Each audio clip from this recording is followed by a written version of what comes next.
Hey guys, welcome back to Pro Studio Live. I'm Kato, and today we have a R&B, hip hop, and jazz session for you guys. We're going to be recording and mixing by feel with Matthew Weiss, and we have the Lyrical Groove here with us. Do you want to kind of explain what you do and what we're going to do today, and kind of go into the setup and get started? My name's Matthew Weiss. I'm a recording producer and engineer. Today we are going to be focusing on a masterclass dedicated to the idea of feel. Because sometimes when we are recording sound, we can get something that sounds sonically good. And that's a fairly objective thing, but we oftentimes run into choices, and we have to figure out what is going to make sense for what we're doing. And that's what feel is about, going for the direction that makes sense for the music, not necessarily what makes sense for the sound. Mm-hmm. Do you want to start showing the setup and kind of getting started, or? Sure, absolutely. Cool. So I'm here with the Lyrical Groove.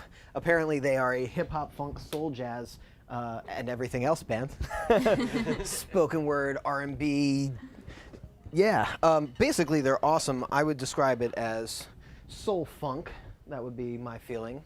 Mm-hmm. So, you know, when I listen to their music, I sort of got this sense of trying to keep it in a realm that sort of lives in two places. Mm-hmm. The idea being that we want something that is commercial on one level, but does not feel like it's been overproduced or overhyped or is inorganic on another level. And those are sort of diametrically opposed ideas. So I'll be discussing about how I'm getting both of those ideas across and how to get that feel of both being organic and natural while at the same time feeling large and you know, wide, tall, deep, punchy, those kinds of things that we associate with commercial recordings. So let's take a look in the live room. All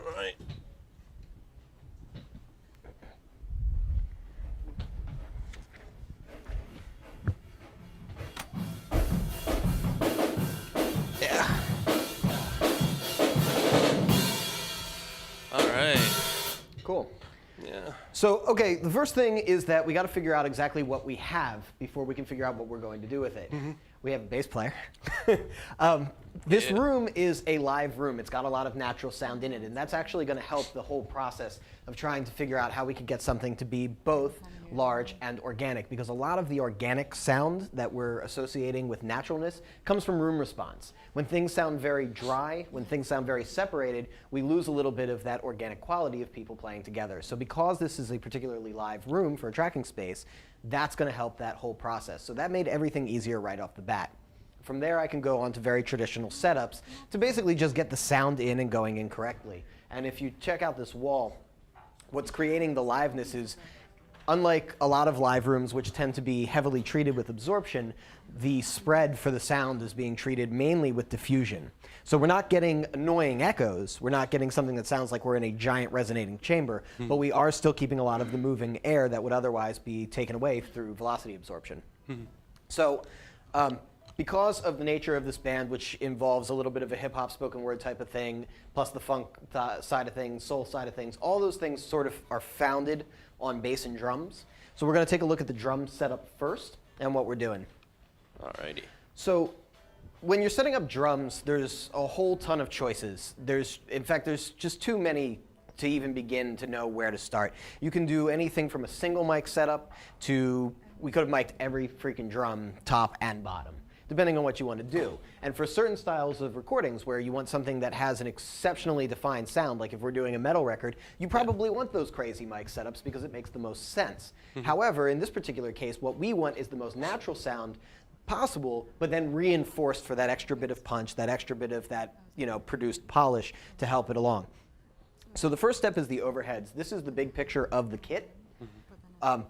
When you're choosing an overhead setup, you want to consider how it's all going to lay into the stereo field of the final record. So for example, if I wanted it to be an exceptionally wide pickup, I could lay it out like a stereo spread where I would have one microphone over here and one microphone over here, which is the way it's frequently done. And that'll give you one sense of size across left to right. You're going to get a lot of cymbal spread doing it that way. In this particular case, I felt like that was going to be a little bit unnatural sounding, because that's not actually what a kit sounds like. When you hear a kit, you don't hear the cymbal on one side of the room and the other cymbal on the other side of the room. Now, there's nothing wrong with doing it that way. Actually, that can be a cool effect if you're going for a larger-than-life type of feel. But what we're doing here is we're going for a life type of feel. So what I'm doing here is called a recorderman setup. And as you can see, the microphone here is above the kit, and the microphone here is behind the kit, which might seem a little odd at first, but if you bring the camera this way,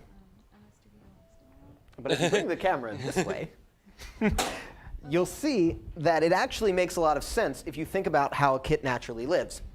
When you look at it, it looks like the kit middle is here. You got a drum here, cymbal here, cymbal here, cymbal here, cymbal here, tom here, and the kick. So it looks like the middle is this. But if you think of the center of your stereo image as being the snare and the kick, the actual center of the kit goes this way.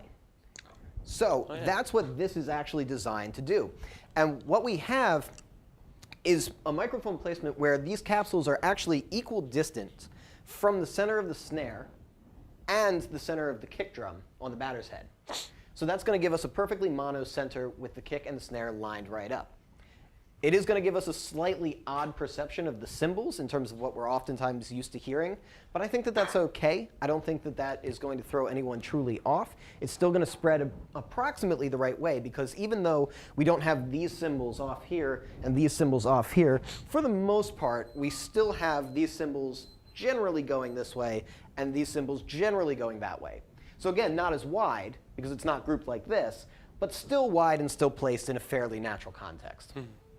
Now, as for the actual kit, let's take a look at some of the close miking for reinforcement.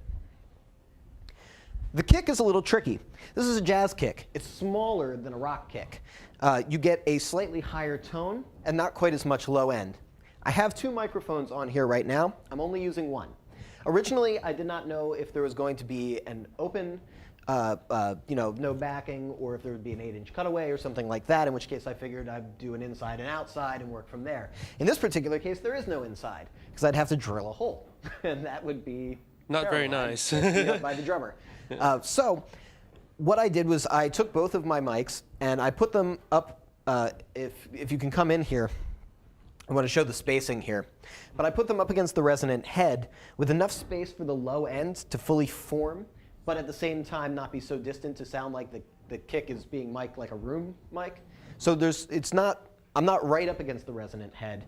I'm just spaced out maybe about 6 inches, maybe a little less. So it's just enough to give that air a little bit of movement.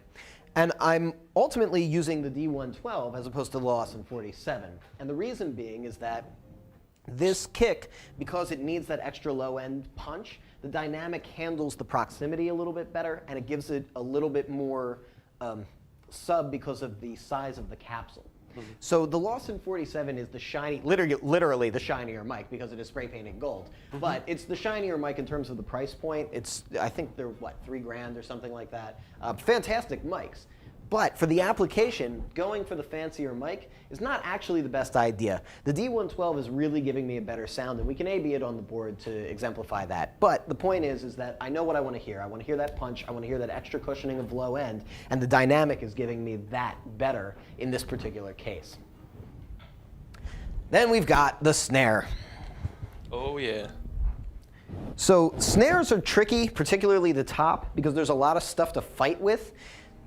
Luckily, because of this setup, the snare sound just from these overheads is extremely well defined and very punchy. So getting the reinforcement in there is not too difficult. The drummer also really knows how to tune his drum very well, and that is huge. That saves hours of tweaking in post. I can pretty much put the microphone anywhere and get something good. The question is, can I get what is best? And it's always a combination of punch, tone, attack definition, sustain definition. What do I really want to hear from this snare? So it's sort of a marching snare kind of sound. I want to get that off of it. It's going to have a lot of that naturally. But if I can kind of reinforce that with a little bit more resonance, I think I'm going to get a better overall tone. So that's my interpretation of this snare drum. The miking for the top is fairly standard. It's simply out at the rim, pointed a little bit in toward the center. It's not pointed directly at the center. That ended up sounding a little bit too aggressive for the style of music, so it's out a little bit further in its angling. And right over the moon gels, which is useful for controlling the ring that would come off of it. And that's a big part of this as well. The moon gels are really right where the mic is. And then the other thing is just being aware of where the drummer is going to be playing, as well as where the hats and toms are. There's going to be bleed. That's sort of how it works, but I live with it. this is not too crazy. What is a little bit more interesting is the snare bottom mic. Snare bottom mics are usually the thing that people kind of throw away. But if you mic it properly, it can be very useful. And normally what we think of for the snare bottom is, oh, this is snare bands. It's going to give us that treble and that bite. Well, that's true. It's going to give you that no matter what you're doing. However, you also have to keep in mind that the bottom side of the drum is the resonant head. That is where the tone of the drum is coming off of. And so if you can find the right spacing, you can actually reinforce the resonance of the drum. And that's what I was going for when I set this mic up. So there's a good air gap here. It's not like a down at the floor, but it's also not right up against the shell, which is where a lot of people will tend to mic the snare. I find that almost never really gives me a usable snare bottom, and that's why people tend to filter out all the low end or just ditch the mic completely. This is going to give me a little bit more resonance reinforcement by having it placed properly. It took a little bit of finagling, so you don't see me really do it live, but basically hitting the phase button a lot and making little adjustments to make sure that it all kind of works. But when you hear it on record, it's going to sound a little bit less like a marching snare and more like a slightly more tonal kind of musical snare. Mm-hmm. And that's, I think, important for the overall sound and feel of the record, because the whole record should sound soulful. And every little ounce of, pulling out tone from places where we might not normally have it is going to go in that direction. I feel like a lot of times people put the microphone close just to keep the phase exact or something. Or right. Or they're afraid of it getting out of phase if they put it somewhere else like you did. But I mean, you checked it yourself. And here's the irony with that. Mm-hmm. Let's take a look at the actual placement of the heads. Mm-hmm. So let's say I were to have this bottom snare mic right up against the shell. Yeah. We have two things that are essentially resonating and producing sound, right? We've got this bottom head, and we've got this top head. So when the top head resonates, if I have the mic right up against the shell, it's hitting this capsule pretty fast. It's going to take a little longer to get to that capsule. So this is never really going to be in phase. In order to have this head in phase, I would actually have to have the mic so close to it, it would be inside the drum. Inside. Now, let's look at it the other way. Let's say I wanted to get the resonant head in phase, and that's where the longer waves are going to be ultimately. The top is really a tack tone and not much else, so it's going to be up and down very quickly. The resonance, which is going to be the deeper and longer wave, if I have this up here, it's maybe 6 inches about. If I then have this right up against the shell, well, I'm a lot closer than 6 inches, so I'm not getting that in phase either. Turns out if I put it where it's really close to both heads, both of those are out of phase to both heads. Mm-hmm. So it's not really doing me any good. So if I really wanted perfect phase here, I'd probably want the mic just a little bit lower than where I've got it. Mm-hmm. And that would give me perfect phase on the resonant head. Which is actually a very common way that I do mic a snare. But like everything that we're doing, you can't just sort of put the mic there and just say, okay, let's go for it. You put the mic there and you say, let's go for it, unless it doesn't quite sound right. And in this case, it ended up sounding like it was about 90 degrees out of phase. And I moved it a little bit closer and it felt a little bit better to me. So again, going back to this theme where it's like, okay, technically speaking, from distances, I would want it to be lower than where it is, but because the feel didn't feel right to me, I adjusted it. And I don't know if it's in phase or not. I just know that it sounds right. Yeah. So, or I should say, feels right. Lovely. Yeah. Should we talk about the bass? Yeah, please. Okay, cool. So the other foundation of the sound is going to be the bass. I had to start before anything with hearing what the bass player sounded like when he played his instrument. So this is not only how the instrument sounds, how the amp sounds, but also how his actual touch makes all of that sound together. Because some people, they have this way of bringing out that tone just by not pulling too deep or something. Other people have a much more rough kind of punchy sound by pulling a little harder on the strings. It depends on how the bass player learned and their own aesthetic and everything like that. So this is actually kind of a gruff, growly sort of bass. So I didn't want to fight that. When I heard what these guys were doing, I felt like, a lot of the recordings sounded very clean and smooth. I didn't feel like that was totally the sound of the bass player naturally. And I really liked his punchy sound, actually. So instead of just going DI, we actually went with an amp. Cool. And the DI is in there for reinforcement and just to add a little bit of extra tone and flavor to it, but it's in there pretty subtly. What's really doing the work here is this bass cab in here. And I've got a U87, and if you check this out, again, One of the keys here is I don't have it smack up against the grill. For certain styles of bass, if I have it like that, it's going to sound very direct. It's almost going to sound like a really, really nice DI if I do it that way. But that's not what I want it to sound like. I don't want it to sound that clear and that clean. I want it to have more depth and tone. And by giving it a little bit of space from the amp, yeah, I mean, maybe about 5 inches in this case. That gives it that essence of the air moving a little bit more. It gives it a little bit more of the floor sound and the room sound that's in there. Not a lot, but it does make a textural difference. It does make a feel difference. And, you know, it also, in my mind, gives it a little bit more movement in the cones. And because of the style, I don't see this as being, this is getting ahead of myself. But I mean, a lot of mixing and recording is about seeing the final picture. If I wanted the loudest record in the world, I would want the cleanest, clearest, most direct sound on everything, because that's going to get loud more easily through the use of EQ and compression.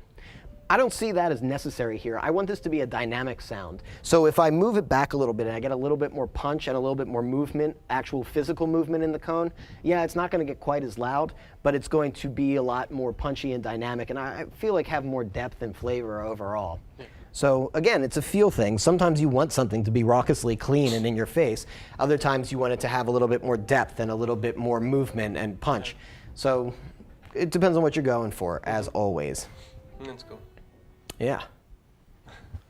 Should we keep it moving? I could just continue going stream of, you know what I mean? That's really cool that you got a condenser in there too. I feel like that would help like pick up the whole like room around it and not just the direct sound, right? Yeah, thank you for pointing that out, because I almost glazed right over that. That's a U87. It's not an RE20 or a D112 or any of the usual suspect dynamic mics that you would normally mic a bass cab with. Not that there's anything wrong with doing that either. Those would again help you. A lot of times people pick those mics specifically because you can get right into that speaker, right in there, yeah. And it gives you the best representation of the sound at that kind of proximity. Because I'm a little bit back, and because I'm picking up the air, and I'm picking up the tone of everything, and I want the full 20 to 20, the condenser is actually the better choice. And you know, feel, again, always going with that idea of what's the sound that I want to present to get the listener to feel this the right way. Is it that, or is it something that's got a little bit more, you know? Roundness, yeah. Yeah, well, depth, Yeah. I should. So yeah, so that's the foundation of this recording here, the kick and the bass. Then the guitar was piece of cake. He did all the work for me. Mike is fantastic. His tone is just incredible. I don't know what pedal that is, but I might want to like buy one just to have it. I don't know. But he's linked up through this pedal right into an orange cab, and here we went the opposite direction. His tone is so easy to capture. I actually don't want the easiest microphone on it. If I do that, it's again going to be that super clear picture. Like if I threw the 87 on his cab, I'm going to get this super pristine clear picture. So if I want something that's going to be like booming loud, pop in your face type of thing, condenser, very close to the cab, nail it. But if I take something that's maybe got a less even frequency response, something that's going to roll off with a little proximity, something that's going to have a little bit more resistance when the sound waves push into it, then maybe it's better to use a dynamic, not right up against it. You know, obviously 57s are common picks, but those are usually, you would want a dynamic for like stuff where the gain is really high, because again, you're putting it right in this grill. Right in there. Here I'm using a dynamic for the deficiency of the dynamic, the fact that it's going to respond more to the room as I start backing off. So it's the actual, I'm using the dynamic for the opposite reason you would normally want to. Okay. It's a little crazy, but How far away is it? it's not that far. It's still pretty close, but Okay. yeah, but it's not like right up not against right the up. mesh. So it's, you know, maybe there's about maybe half an inch from the mesh to the cone, so it's maybe about 4 inches, something like that. But the other thing is that there's this reoccurring theme of air and space, because that's what I want to build into this record as much as possible. The more things are close, the less they're going to sound gelled at the end of the day. The more I can pick up the room without actually interfering with the tone of the instrument, I think the more natural it's going to sound. So you'll notice like the overheads are fairly high. They're not like down near the kit, they're fairly spaced. Everything's got a little bit of space and air and room to breathe. That's the recurring theme. Just want to get a shot of this pedal before we continue, just to make sure people at home can see what it is. What is this pedal? I'm sorry. This pedal here is There the epitome. Uh-huh. There's 3 functions. There's a reverb section, Okay. a chorus section, Oh, and then sweet. an octaver. Oh man, never seen those. It's That's cool. a neat little unit. Don't need much, but those 3 do it. All right, we'll get to hear it for sure. And are you using room mics, or were these just from the previous session yesterday? No, we are using these room mics. Okay. They're sort of like flavor mics. Okay. They are providing room because they're, obviously in the room, but they're not configured in a way where if I wanted to pick up a big space sound, I would configure them. If I wanted a big space sound, I would either do it with spread omnis, which would give me a very wide and very full scope of the room type of sound, Yes. or I would do cardioids in like either like with a figure 8 and a cardioid doing like some kind of a MS kind of thing, or 2 figure 8s doing like an MS thing, or like maybe some kind of XY with like a blum line. Those would be my more natural room pickup go-to Okay. type of techniques. This is kind of just 2 microphones that sort of are in a spot, and that sounds super like lazy. Yeah. But it worked. Like they were further out, backed them in a little bit, backed them in a little more, and they ended up kind of close together. And they weren't perfectly even to start with, but I got there and I liked it because what it was doing was taking the actual tone of the room, Okay. more spread of the room, and Okay. I'm building that into the overall sound. Okay. Yeah. So a little unconventional, but again, it's like, okay, if I record everything using traditional techniques, I'm going to get a traditional sounding record that may be totally inappropriate and wrong for what I'm trying to do. And so some of these techniques are absolutely ridiculous and stupid, like having, this might as well be a mono capture for all intents and purposes. But, when I throw it up, and we will hear it off of the board, you'll hear like, oh yeah, that has like this really cool vibe to it, and partially because of phase interference, partially because of this, that, and the other, and some physics stuff that some nerdy people can tell me all about. But People online, tell us. right, exactly. Tell us. So here we have cardioids spaced 2 feet apart, a mile away from the drum kit, and it sounds awesome. I think part of it has to do with the fact that there's that diffusion backing too. Banging from the wall. Yeah, I think that's part of what opens the sound up, even though the mics are so close together. All right. We have a keyboard player. Yeah, Mike also. And we had some problems with the keyboard getting one of the outs, but luckily the part doesn't require more It wasn't than a the mono. keyboard though, or anything. No, right? it wasn't Okay, the keyboard. It was just DI was busted or something like that. Okay. We're still not entirely sure. But the fact is that this arrangement doesn't require a stereo keyboard anyway, so we got lucky. Basically, that's the real trick. Get lucky. Good. Yeah. Put stuff around and hope for the best. We're just running that DI. It's one of those things where if you power your preamps enough to just start getting that extra transformer juice, and you couple it with a DI, like I'm going into both the line in of a preamp as well as the line in of the board, and so it's getting a little flavor from both, and it actually sounds fairly. It's going to need a little bit of reverb or something on it come mix time, but it's overall more or less where it needs to be. All right. And that covers the tracking scenario. Scenario. Bass and guitars in ISOs, nothing crazy about that.